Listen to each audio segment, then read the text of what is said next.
Uttar Pradesh police में तैनात एक सिपाही राजेश जब जब अपनी ड्यूटी से छुट्टी लेकर अपने गांव आता था तो उसकी पत्नी सीमा थोड़ी उदास और चुपचाप हो जाया करती थी। उसका चेहरा बुझा बुझा लगता और वह ज्यादा बात भी नहीं करती थी। लेकिन जब राजेश छुट्टी खत्म करके वापस चला जाता तो सीमा अचानक से सामान्य हो जाती। घर में हंसी मजाक करती, सबके साथ घुल मिल जाती। ऐसा कई बार हो चुका था। एक दिन राजेश के माता पिता ने उससे फोन पर बात करते हुए कहा, बेटा, जब तू घर आता है तो सीमा बुझी बुझी सी लगती है, लेकिन तेरे जाने के बाद वो फिर से वैसी ही हो जाती है जैसे पहले थी। हमें चिंता हो रही है, कहीं कोई बात तो नहीं? ये सुनकर राजेश अंदर से बेचैन हो गया। उसके मन में सवाल उठने लगे, आखिर ऐसा क्या है जो मेरी मौजूदगी में मेरी पत्नी परेशान हो जाती है? राजेश ने जब यह देखा कि सीमा उसके जाने के बाद सामान्य हो जाती है तो उसने अपने अधिकारों का उपयोग करते हुए उसकी कॉल डिटेल्स निकलवाई। कॉल रिकॉर्ड्स से पता चला कि सीमा अक्सर एक ही नंबर पर घंटों बात करती थी। राजेश ने जब सीमा से इस बारे में सवाल किया तो पहले तो वह टालमटोल करने लगी, लेकिन जब राजेश ने सख्ती से पूछा तो उसने स्वीकार किया कि उसका एक पुराना प्रेमी था। बहुत गहरी दोस्ती थी जो अब भी बनी हुई है। राजेश ने शांत भाव से कहा, सीमा, अब वक्त आ गया है कि तुम फैसला करो। या तो मेरे साथ रहो पूरी ईमानदारी से, या फिर अपने प्रेमी के साथ चली जाओ। मैं जबरदस्ती नहीं करूंगा, लेकिन दो नावों में पैर मत रखो। सीमा ने कुछ समय मांगा और 2 दिन बाद अपना फैसला सुनाया। लेकिन उसके कुछ ही दिनों बाद एक चौंकाने वाली खबर सामने आती है। 2 व्यक्तियों की निर्मम हत्या हो जाती है, और वो भी बेहद क्रूर तरीके से। मामला इतना संगीन था कि इलाके में हड़कंप मच गया। धरना प्रदर्शन शुरू हो गया और यह मामला उत्तर प्रदेश के मुख्यमंत्री योगी आदित्यनाथ तक जा पहुंचा। 21 मार्च 2025 की रात लगभग 10 बजे लखनऊ के पास काकोरी क्षेत्र में नदवा पुल के पास 2 लाशें खून से लथपथ पड़ी हुई मिली। पहले राहगीरों को लगा कि कोई शराबी बेसुध पड़े हैं, लेकिन जब पास जाकर देखा गया तो उनकी चीख निकल गई। जल्द ही पुलिस पहुंची और दोनों शवों को पोस्टमार्टम के लिए भेजा गया। पुलिस के सामने सबसे बड़ा सवाल था, ये लोग कौन हैं, क्यों मारे गए? कुछ ही घंटों बाद जानकारी मिलती है कि घटनास्थल से 5 किलोमीटर दूर एक गांव है, पानखेड़ा। वहीं रहने वाला एक व्यक्ति रमेश चंद दोनों मृतकों में से एक को पहचानता है। तो फिर मामला और तेजी से तूल पकड़ लेता है। मुख्यमंत्री योगी आदित्यनाथ ने इस दोहरे हत्याकांड की रिपोर्ट तत्काल मांगी और उच्च स्तरीय जांच के आदेश दिए। पुलिस की एक विशेष टीम गठित की गई जो काकोरी, लालताखेड़ा और पानखेड़ा गांव के बीच की गतिविधियों पर बारीकी से नजर रखने लगी। पोस्टमार्टम रिपोर्ट से यह साफ हो गया कि रोहित राजपूत, उम्र 26 वर्ष, जो हाल ही में रेलवे में टेक्नीशियन के पद पर नियुक्त हुआ था, उसकी गर्दन और दोनों कलाइयां धारदार हथियार से इतनी बेरहमी से काटी गईं कि मौके पर ही उसकी मौत हो गई। मनोज राजपूत, उम्र 23 वर्ष, जो डालचंद इंस्टीट्यूट से ITI की पढ़ाई कर रहा था, को 20 से अधिक बार चाकू जैसे धारदार हथियार से मारा गया था। उसके शरीर पर इतने गहरे और क्रूर घाव थे कि यह साफ हो गया कि हत्या नफरत और रंजिश के तहत की गई थी। घर वालों से जब पूछा गया कि क्या रोहित और मनोज की किसी से दुश्मनी थी या वे किसी विवाद में थे, तो परिवार कोई ठोस जानकारी नहीं दे पाया। परंतु पूरे गांव में यह चर्चा होने लगी कि यह कोई साधारण हत्या नहीं, बल्कि किसी गहरी साजिश का हिस्सा है। 21 मार्च 2025 की रात 8 बजे के आसपास दोनों युवक यह कहकर निकले थे कि वे लालताखेड़ा गांव में एक जन्मदिन की पार्टी में जा रहे हैं और जल्द लौट आएंगे। परंतु 2 घंटे बाद उनकी लाशें नदवा पुल के पास पड़ी मिलीं। पुलिस ने जब गहनता से जांच शुरू की तो यह सामने आने लगा कि हत्या के तार सिर्फ आपसी रंजिश तक सीमित नहीं हैं, बल्कि इसमें कुछ ऐसा था जिसे जानबूझकर छिपाया जा रहा था।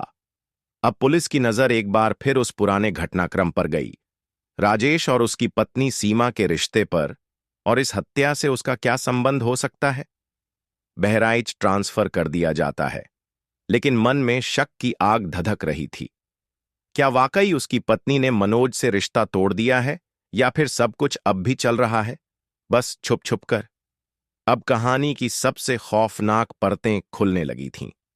अंकिता उर्फ दीपिका, जो अब महेंद्र की पत्नी थी, और मनोज राजपूत, जो उसका पुराना क्लासमेट था, इन दोनों का प्यार मेले में टकराव के बाद फिर से जाग गया था।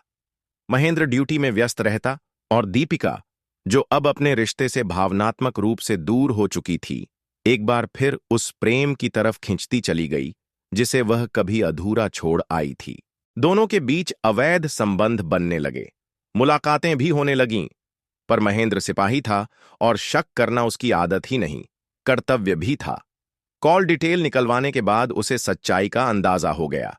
उसने दीपिका को चेताया, कहा, अब फैसला करो, या मैं या वो।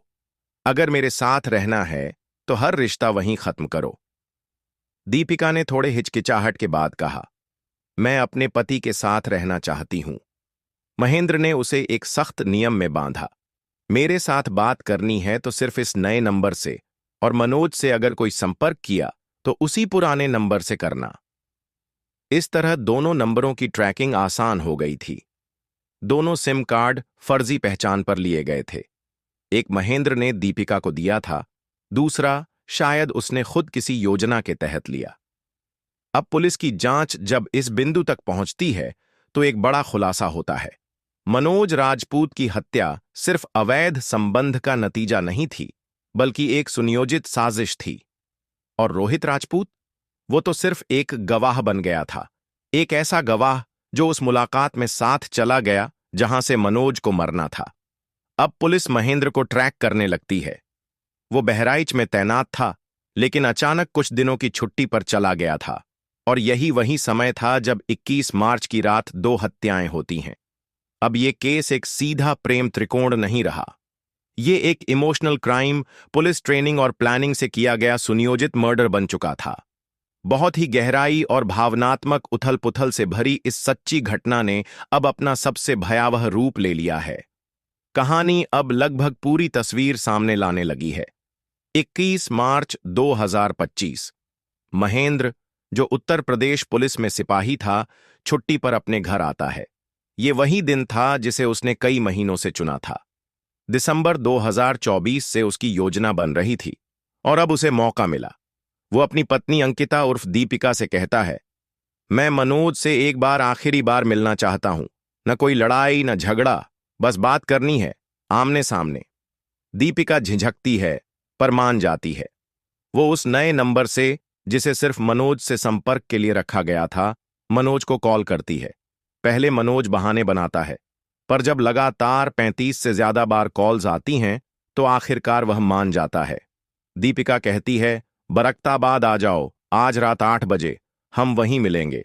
मनोज अपने दोस्त रोहित से कहता है, चलो यार, पास में एक बर्थडे पार्टी है, जल्दी लौट आएंगे। दोनों बाइक पर निकल पड़ते हैं। बरकताबाद पहुंचते हैं। मनोज दीपिका से मिलता है। दीपिका शांत स्वर में कहती है, अब हमें मिलना नहीं चाहिए, ये रिश्ता अब और आगे नहीं बढ़ सकता। लेकिन उस पूरी बातचीत के दौरान महेंद्र एक सुनसान कोने में 3 साथियों के साथ छिपा बैठा होता है। जैसे ही मनोज जाने के लिए बाइक स्टार्ट करता है, वे झपट कर निकलते हैं। महेंद्र के हाथ में धारदार हथियार होता है। वो पहला वार इतनी ताकत से करता है कि मनोज की बाइक वहीं रुक जाती है। फिर सभी मिलकर मनोज और रोहित पर टूट पड़ते हैं। जबरदस्त मारपीट होती है। दीपिका रोने चिल्लाने लगती है, बीच बचाव करने की कोशिश करती है तो उसे भी धक्का मारकर गिरा दिया जाता है। महेंद्र अब अपने होशो हवास खो चुका होता है। गुस्से में वह मनोज पर एक के बाद एक कई घातक वार करता है, इतनी बुरी तरह से कि मनोज की गर्दन और दोनों कलाइयां काट दी जाती हैं।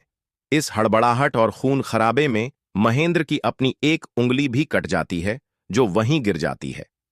रोहित, जो कुछ नहीं जानता था, सिर्फ अपने दोस्त के साथ गया था, उसे भी बेरहमी से मारा जाता है ताकि कोई गवाह न बचे। हत्या के बाद महेंद्र और उसके साथी तुरंत फरार हो जाते हैं। महेंद्र अगले ही दिन ड्यूटी पर लौट जाता है, मानो कुछ हुआ ही नहीं हो।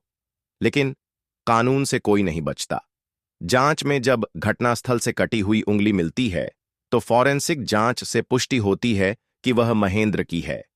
अब कहानी का आखिरी चरण शुरू होता है। महेंद्र की गिरफ्तारी, सबूतों का खुलासा, न्याय की प्रक्रिया और समाज में इस घटना से उठे गंभीर सवाल। बहुत ही मार्मिक और गहराई से जुड़ी हुई इस सच्ची घटना का अंत जितना दुखद है, उतना ही सचेत करने वाला भी है। आइए इसे अंतिम रूप में एक निष्कर्ष के साथ प्रस्तुत करें। जैसे ही पुलिस ने पूरी जांच पूरी की, तो सच्चाई के परतें सामने आने लगीं।